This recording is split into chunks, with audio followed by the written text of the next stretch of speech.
প্রথম শরীকি কুরবানি নিয়ে বলি। 6টি পশু দিয়ে কুরবানি করা যায়।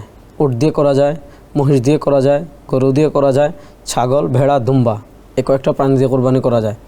তার ভিতর ছাগল, ভেড়া, দুম্বা এগুলোতে শরিক হয় না। উট, মহিষ, তারপর গরু, এগুলোতে 7 জন শরিক হওয়া যায়। এখন দুটো প্রশ্ন, এখন আমি শরিক নিয়েছি, এমন ব্যক্তি আছে কারো ইনকাম হারাম, তাহলে শরিকি কুরবানির কী হবে?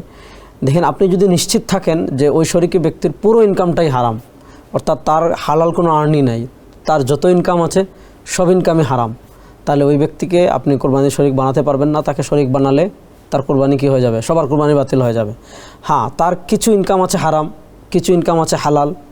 সে যদি হালাল টাকাটা দিয়ে কি করে কুরবানিতে শরিক হয়, তাহলে সমস্যা না, কুরবানি আদায় হয়ে যাবে। এখন প্রশ্ন হলো, কারো নিয়ত যদি ভিন্ন কিছু হয়। এখানে আমাদের দেশে একটা ভুল মশালা আছে।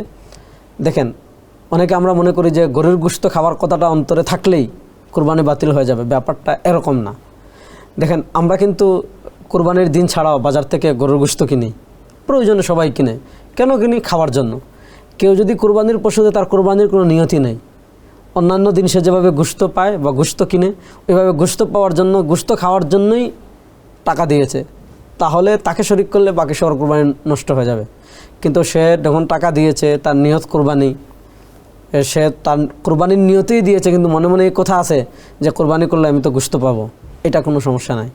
নিয়তি যদি না থাকে তখন প্রবলেম হবে, কিন্তু তার নিয়ত কুরবানির, কিন্তু মনে মনে এই কথা আছে যে কুরবানি দিলে তো গোশত পাবোই, তাহলে সমস্যা নাই, সবারই কুরবানি হবে, সমস্যা নেই।